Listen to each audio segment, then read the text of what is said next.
Uh, Hi, YouTubers. Um, I'm 71 years old, and before I die in my sleep or whatever, I'm gonna record a little bit about transcendental meditation, just in case you ever were wondering about transcendental meditation. Um, I was initiated in 1967. Um, it was like reality time, and I needed something to counteract reality. I had just come down from the three most fun years of my life, unbelievable. 1964 to 65, my bitch monster mother. That actually, bitch and monster. My therapy, you had to be in therapy in this county funded boys home they put us in, the Father Sarah's Boys Club. I actually found a newspaper article way back in some newspaper, LA County newspapers archives, with Joseph Molnar, my therapist supervisor. My therapist was an absolute angel. He was really amazing. He really did help me. And he called my mother a monster, not to her face, but he said, your mother is a monster. He had to take a 2-week vacation. And so Joseph Molnar, Mr. Newell's supervisor supposedly, had to field my mother's phone calls daily while that was going on. And he told me, he said, tell that bitch to stop calling me. I can't take it. Anyway, during the year and a half that I was at Father Sarah's, we used to sneak out the window at night, and or even down the steps out the front door. It was very loosely run. And the Fifth Estate Coffee House, that was the really nice one. There were some really upscale coffee houses, for the yuppies, the rich guys, and so forth. This was for poor people and for kids. The guy that ran it, I think his name was Bob. I can't really remember. He was really, again, an angel from heaven. He was like, he let the kids in, and he said, you kids are gonna bankrupt me. I know you can't pay the cover charge, but you could at least buy a cup of coffee. So I always tried to do that. And oh my God, taking actual Sandoz acid, the original Hoffman formula, the real stuff. See, Sandoz knew that within a year or so, it was going to be outlawed, and they so they just let their employees walk off with the actual Sandoz Hoffman formula LSD. There were these huge horse capsules. I don't know how many micrograms were in it. Maybe, I don't know, a couple of milligrams worth, or I don't know. They were incredibly potent. You could, split it with a person, and it was enough. It was really amazing. And it turned me into a philosopher overnight. And then for my 18th birthday, to cut to the chase, my mom was going to put me in a nut house, a real serious lockup nut house.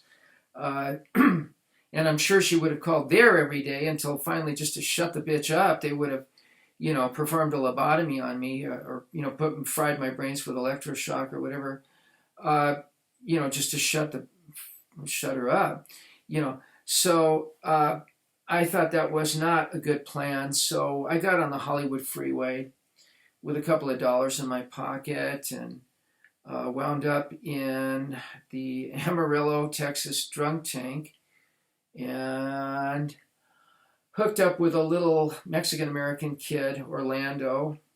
I remember his last name, but you don't need to know that. His father owned a ranch in New Mexico, and he taught me how to ride the rails and even board a slow-moving freight train, and I got to sleep out in hobo camps in freight yards with some really incredible people. Got busted again in Dalhart, Texas. I came across a John Fahey recording that he apparently did in a hotel or something, or someplace in Dalhart, Texas, a year after I was there. But that's a really bad place. That was a bad place to get busted. But, you know, I was young and it was a lot of fun. And I met some incredibly nice people. I mean, unbelievably nice people. Like if I told you, you might not even believe that people could be that nice, including nice cops. The cops in Dalhart were not nice, but they really were not all that evil either. They just were having fun with me, fucking with my head. And anyway, I wound up in front of the Midnight Mission in Denver, Colorado, and Orlando said, you know, if I leave you here, are you going to be okay? And I said, well, I guess I'd have to be. So he left me there. And I was standing around in front of the Midnight Mission, which doesn't exist anymore. I tried to find it online. It's not, that particular place isn't around anymore. And I didn't realize I was standing in the meat rack, which is the old style gay thing where the older people would come and pick up younger people. And this guy comes along. He was very tall, at least 6 feet. At 350 pounds, he would later tell me. He was very dark-skinned. He was Cuban. He didn't speak with a Spanish accent. He spoke with a very heavy New York gangster-sounding accent. And he either studied photographs of Al Capone with the two-tone shoes, you know, and the black hat band and the probably Cuban cigar, always perpetual cigar stub in his mouth. One of the ugliest men I ever met in my life, technically speaking, okay? But he was so funny and so charming, you know, and he walked up to me, you know, just this enormous, monstrous person, and he just went, okay, you! And I said, okay. And we wound up traveling around the country together for an entire year. And it really, what we did, I mean, the speed at which we did it, and he didn't take drugs. I smoked some pot, but he didn't. And, you know, it made Kerouac look like a pussy. I'm serious. I mean, this was, you know, counterintuitively, you know, because if you think of hippies and, you know, the counterculture at that time in 1966, I was 18, I was legal. He was 50, but that for him was in his prime. His oldest daughter is 1 year younger than me. And so she'd be 70 now. But I just, Bill was fun. I mean, that was fun, but it was complete, almost 100% irresponsible. Some of it was a little bit beyond what I thought was really right to do. But anyway, I'm sure he was mob connected or some kind of gangster connected. His daughters put a tribute to him online. When I first started learning computer in 2003, I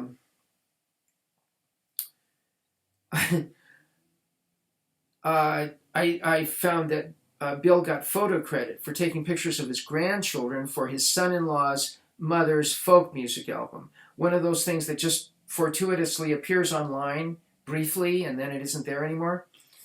And it showed where he lived. I was able to find out where he lived and everything.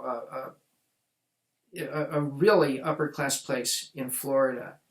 Not you know, slum level at all. I mean, you had to have bucks to live there. A charming little town, like flash frozen from the 50s. The family doesn't live there anymore, I don't think. But I was very impressed. And then the following year,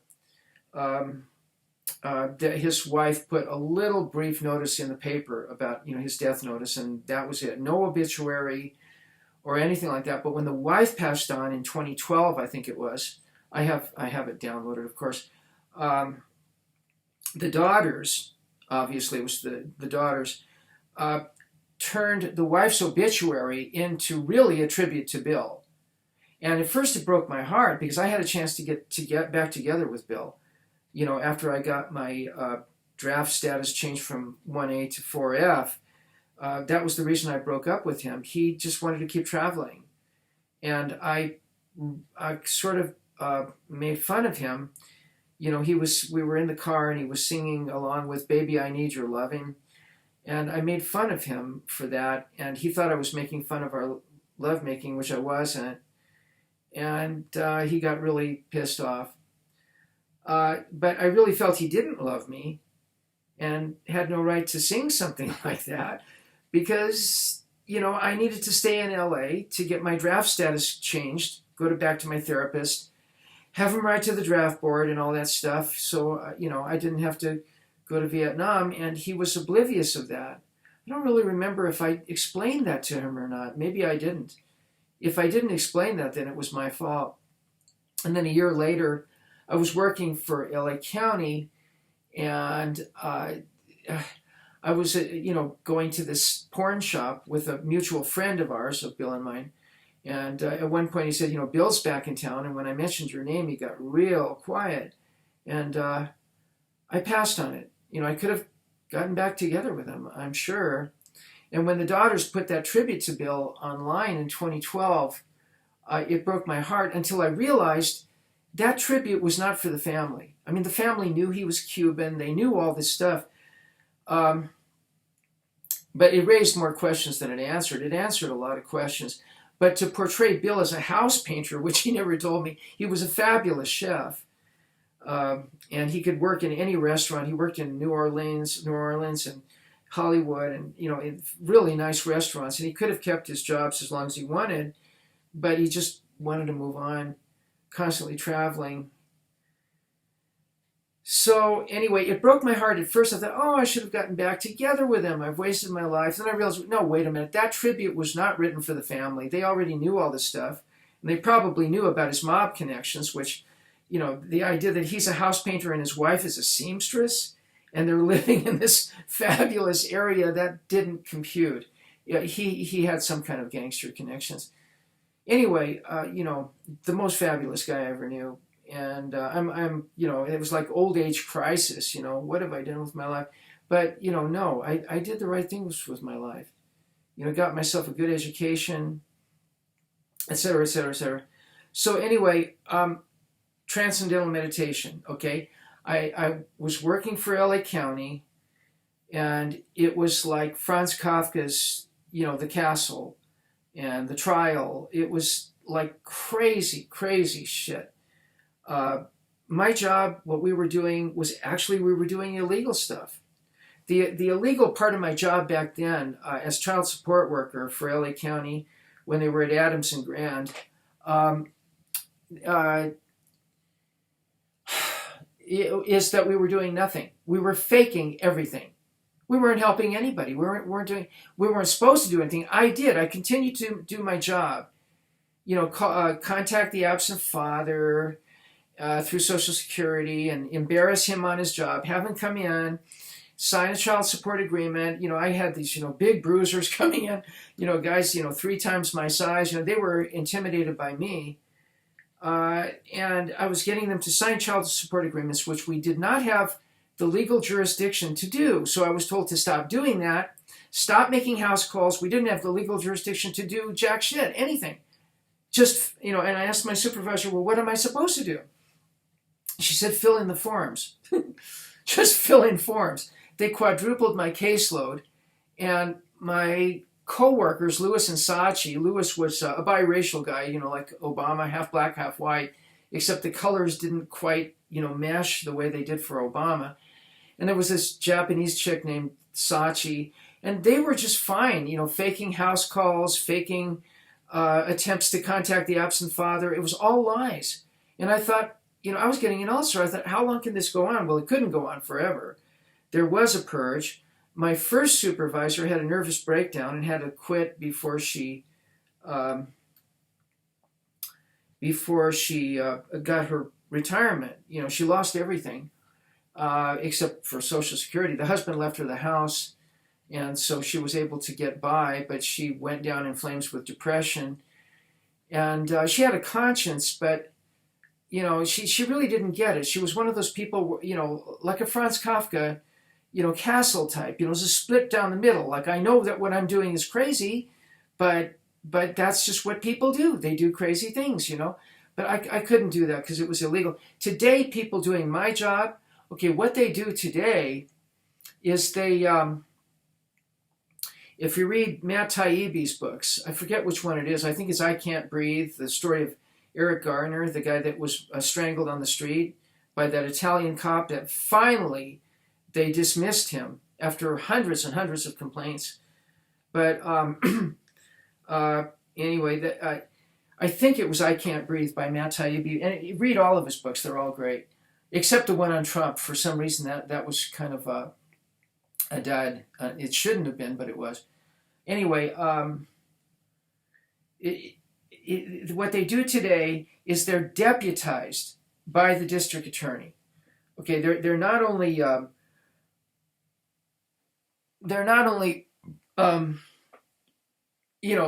help a liaison supposedly between the DA and is this thing still on?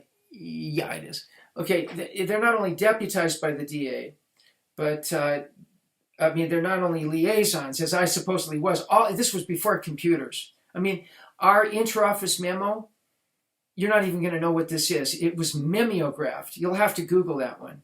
We mimeographed our interoffice memo. We didn't have fax machines. We had one Xerox machine for the entire fucking building at Adams and Grand. I forget how many stories it was. I was on the second story, I think. I don't know.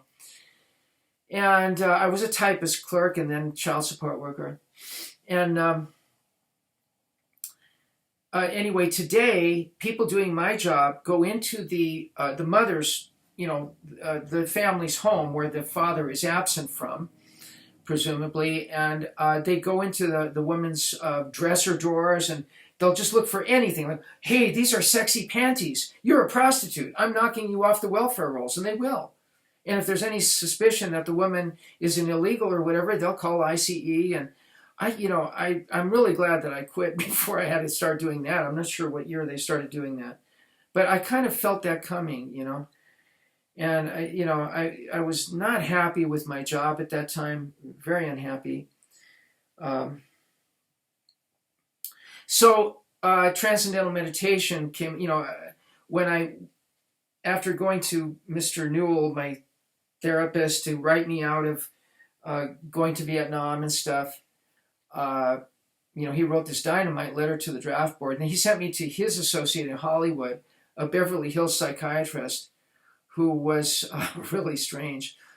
Mr. Newell said, this man is a little bit odd, but he is, an authentic Beverly Hills psychiatrist. Just answer his questions. Don't add anything to it. Don't ask him any questions. Don't add anything. Just answer his questions, pay your $50 and get out of there. And I don't know what the guy was taking, this Beverly Hills guy. He was taking some kind of, I don't know if he was copying Sigmund Freud, the cocaine thing. I don't know if it was snuff. I don't know. But he was doing that the whole time with some kind of white powder. And, he's going, do you like to lick men's, and it's on and on. I said, yeah, I've done that, And I thought, he was kind of attractive. He looked like a white version of Bill. He's a big guy.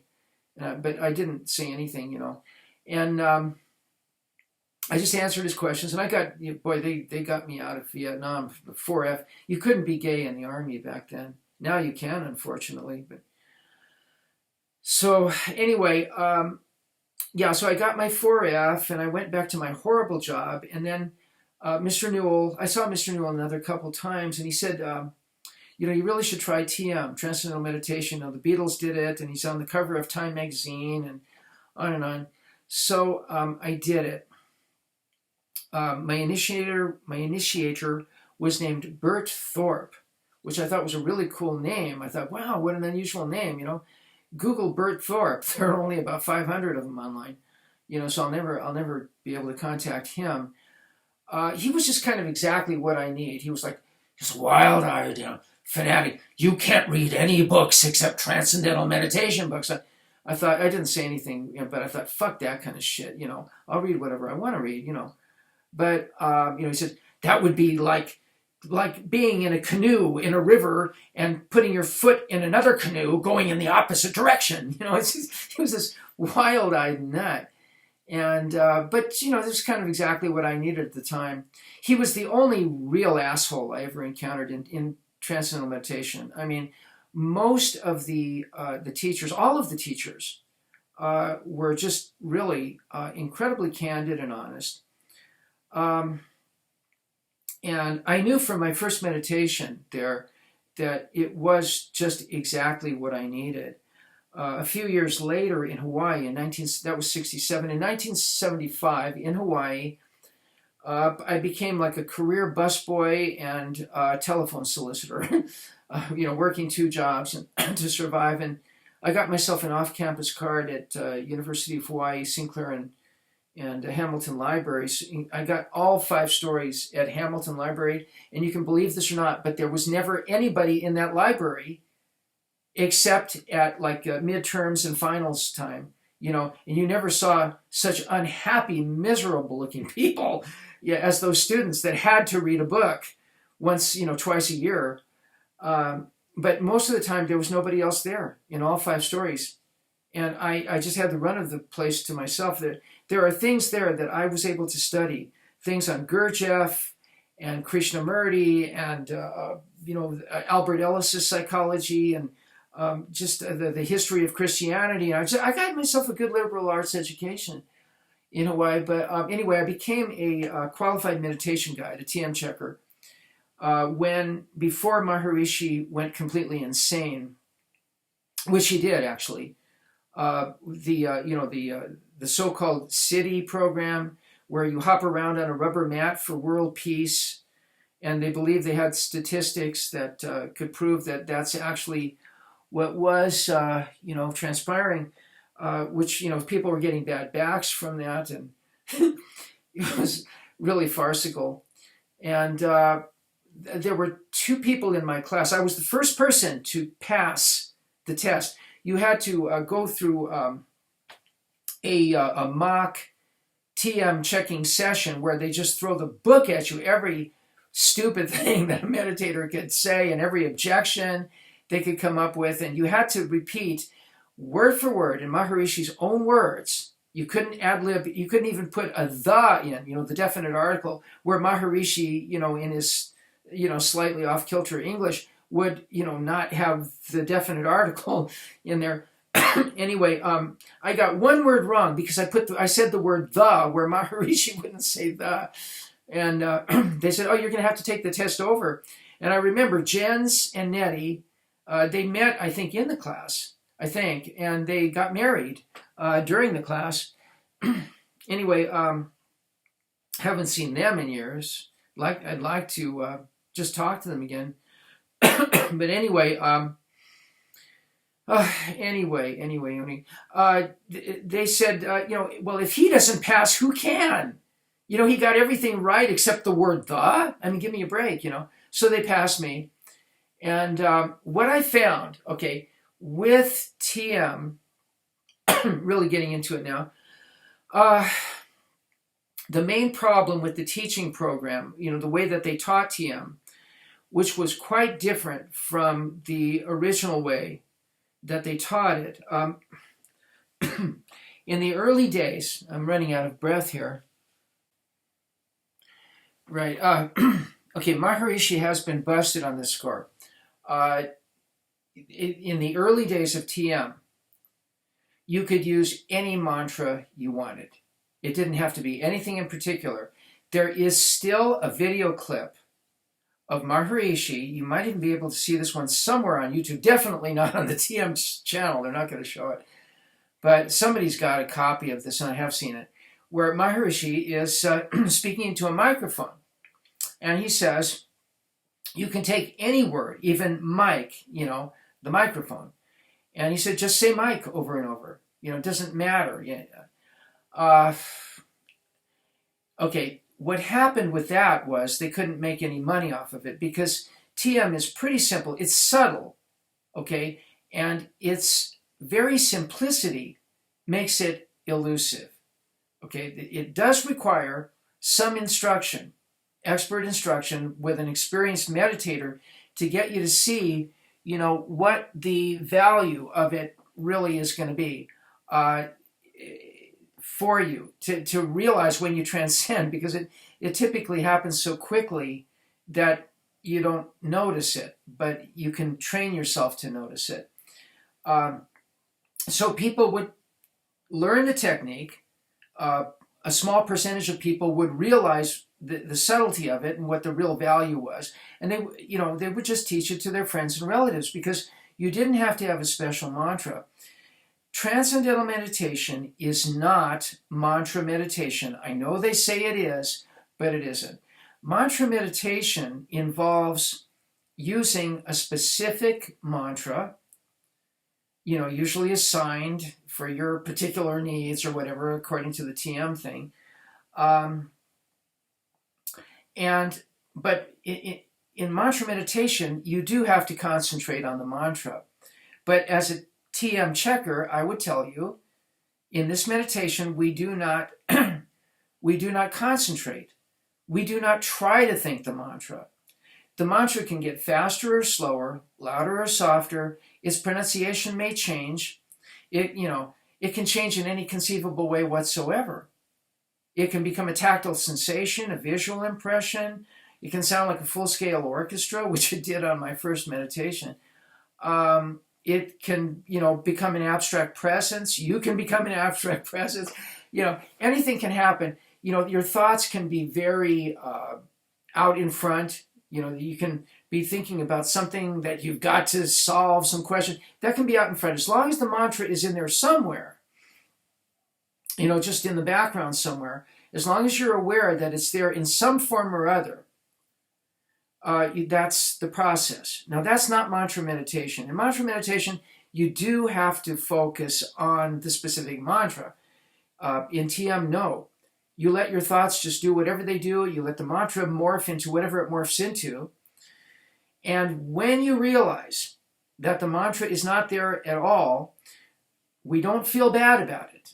Okay, we don't feel bad that the mantra has disappeared, because this is part of this particular unique process. It's really amazing. When you realize that the mantra isn't there at all anymore, chances are you have transcended. There would be a little space there where there was no thought and no mantra. And you can get pretty good at retrospectively identifying those spaces. But either way, when you realize the mantra isn't there in any way, shape, or form, you just let it come back however it comes back. If it comes back the same as it started, that's fine. If it comes back, in a completely different way, that's great too. And that's TM, okay? And what is that exactly? What is that? It's not mantra meditation, so what are we talking about? Marsha Ramana, one of my two instructors for the Checker training course, she was absolutely one of the most spiritual people I ever met. And when I say spiritual, I don't mean holier than thou or, evangelical or anything like that. She was one of the most real people I ever met. Real equals spiritual for me. And I think it was Marsha. It could have been another teacher too. It was a female teacher. I do remember that. I do know that Marsha was candid enough and honest and real enough to have done this for me. But it could have been a different woman. It's so long ago, 1975 we're talking about. Anyway, Marsha was great, but whoever it was that the young woman that told me this, she said, you really need to realize, and this is the problem that everybody has, that the mantra really can change in any conceivable way whatsoever. It can go something like this. Let's say that your mantra is Om, okay, which in TM they don't use that mantra. But anyway, let's say that it's Om, so she wasn't giving away her own mantra. And she goes, it could go something like this, Om, Om Manahan Yandarayara Vishwara. In other words, transcendental meditation is subvocal glossolalia. Okay? It's speaking in tongues, and you just let it She didn't say that, by the way. Okay, don't pin that on her if she's still alive or around or into TM or whatever. She didn't say that it's subvocal glossolalia, but that's what it is, according to her demonstration. Okay, you start out with a sound and just let it do whatever it does. That's how they teach speaking in tongues. Okay, I was initiated into speaking in tongues in 1983 at by the head of the, what is it, the 500 Club or 700, whatever that asshole organization was, that born again organization in Hawaii. His name was Victor Borgia, the same as the comedian piano player, except I think he spelled it differently. Anyway, that's exactly how he said. He said, you just start out with a sound, okay, and you just let it change in any way it would. And he did exactly what Marcia did for me, or whoever that young lady was that demonstrated it. You start out with any nonsense, say the word Mike, okay, Mike, mahunya, you let it change any way it wants to, okay. But in the case of TM, instead of, as a merit badge and showing off in church and all the asshole things that they do in those full gospel churches, so-called, you just let it get subtler and subtler and let it go on literally by itself for your own edification, and it becomes very pleasant, even ecstatic, okay? And as I say, your thoughts can be out there in front, or, they can be in the background, with the mantra way up there, whatever, or the mantra can be like just a feeling or a subtle presence in the background. And that is where it's starting to disappear, and that's where you're starting to disappear, okay? Because you can get good at retrospectively looking back. Was there a point in my meditation where the mantra wasn't there, but there were no thoughts either? And you will get to the point where you can pinpoint those instances. That's transcendence.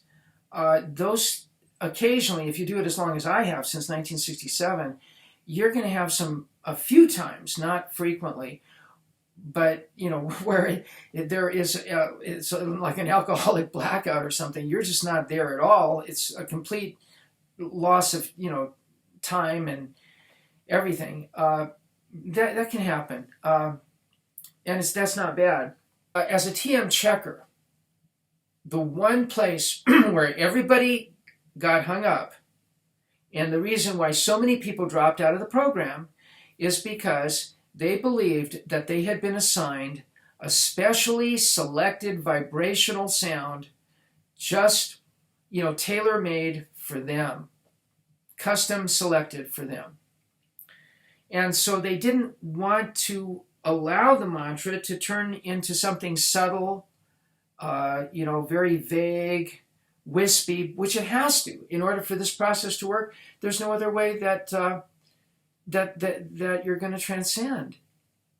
And so Maharishi simply shot himself in the foot, by trying to make TM into, I'm sorry to say it, but a commercial enterprise, under the guidance of Jack Forum and all the other entrepreneurs and that created the early TM spin-offs and organizations. It's too bad.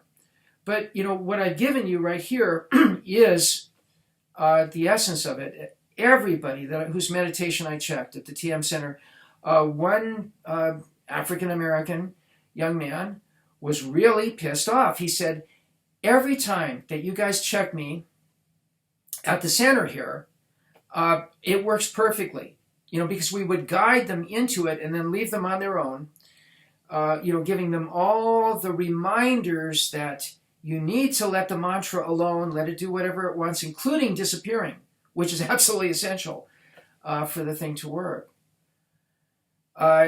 He said, when I try to do it at home, it never works. And why is that? And, I was, a real hardline, go along with the program kind of guy. So I couldn't say, look, I'm getting to the point where, I don't really think too much about the mantra at all. I just start with almost any sound at all. I couldn't really tell him that. I had to repeat, Maharishi's own words, take it as it comes, take it easy. We do not try to think the mantra on and on. The exact words. And I don't really think I helped that many people in the organization. So I sort of gradually dropped out. And as I say, when I went through my born again phase from 83 to 87, and what was it, 500 clubs, 700, whatever those people were, I can't even remember.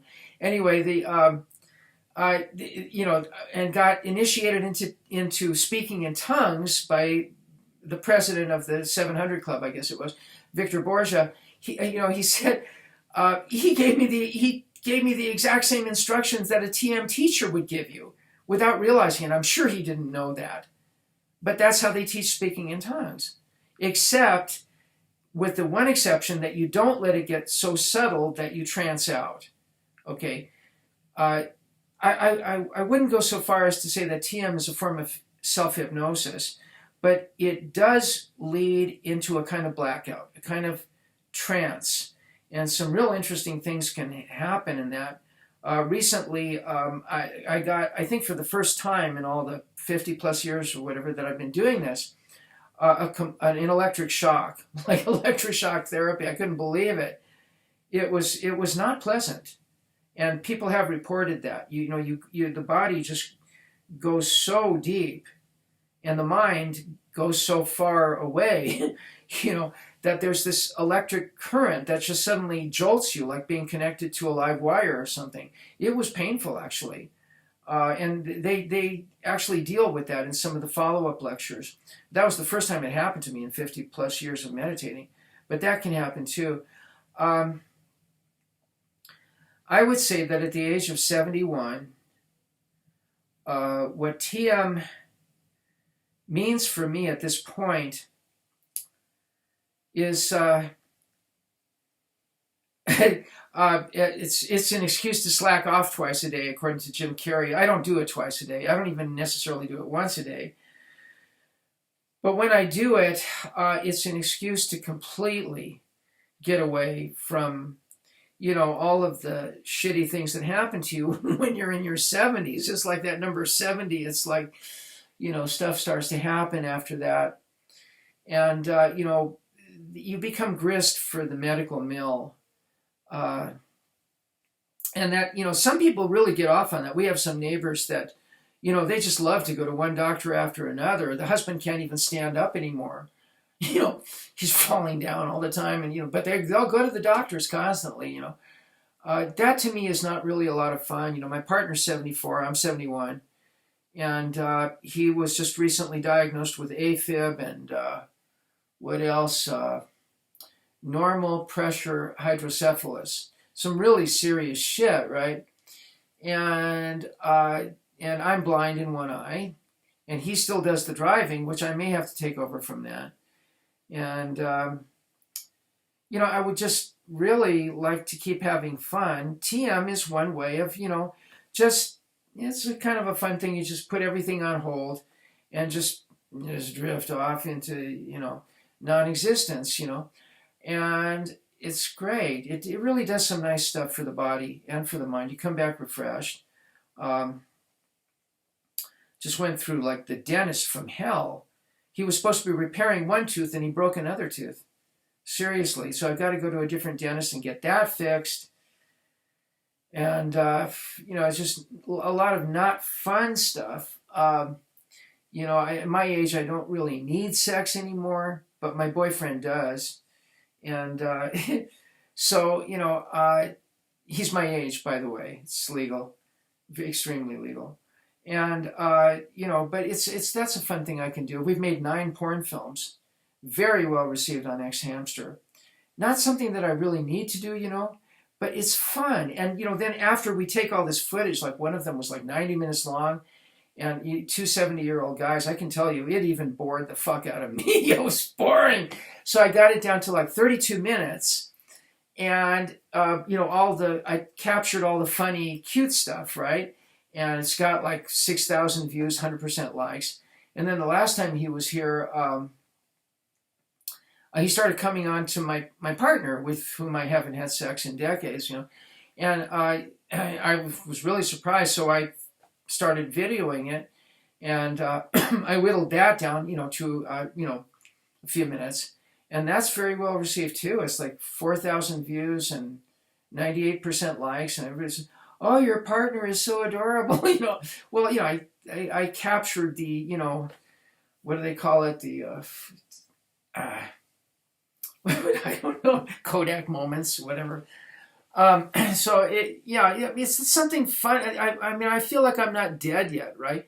And so TM is just one of those things that you can just interject into a life. I'm really glad I'm not a young person anymore. Those neighbors that we have that are about our age, a little older, both of their sons have moved back in with them, and both of their sons weren't working, and they were just playing video games all the time. One of the sons still is. Just plays, and this is the typical American family today. The sons move back in with the parents and just play video games. I mean, this is like normal now, the new normal. I'm so glad I'm gay. I mean, not that being gay was, problem free by any means, but I was able to escape the really, bad stuff. In 1980, what was it, 87, I realized, I'm tired of running to get checked every 6 months, and it's just too nerve-wracking, so I stopped doing the dangerous stuff. I just, I mean, God, what if I was, a young person now with all this stuff going on? I mean, you can't imagine, we didn't worry about that stuff in the 60s. Nobody used rubbers or anything.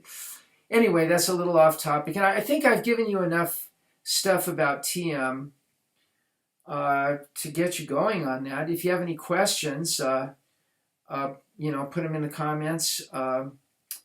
This is, by the way, adult level stuff. I have all of my YouTube stuff straight across the board as non-kid, okay, not for kids. Okay, so if you're a kid watching this isn't my fault, and you shouldn't be doing that. Because it's not welcome. I'm not welcoming anything like that. This is just, before I die in my sleep tonight or whatever, I'd like to put some real stuff on YouTube and stuff that might help somebody. So let's see, what else can I tell you about TM aside from just bullshitting? No, that's really about it. That's the process. Okay, it's subvocal glossolalia. You just start out doing nonsense sounds, let it go however it goes. When you realize that the nonsense sounds aren't there in any way, shape, or form, just let them come back on. However they come back on, subtly or however, and that's all there is to it. You can just, I wouldn't recommend doing it twice a day. We're all too busy these days. I thought that being retired was going to be, just, where you just dream about your past and just transcend, and, but it's a very hectic, busy time. Nobody's taking it easy anymore, I don't think. I'd love to take it easy. If you want to do a video on how to take it easy in your old age, I'd love to know how that's done. But anyway, that's it. Any questions, put them in the comments. If there's enough questions, and if it's complex enough, I'll do another video to answer the questions or whatever. So I hope that means something to somebody somehow, okay? So take care.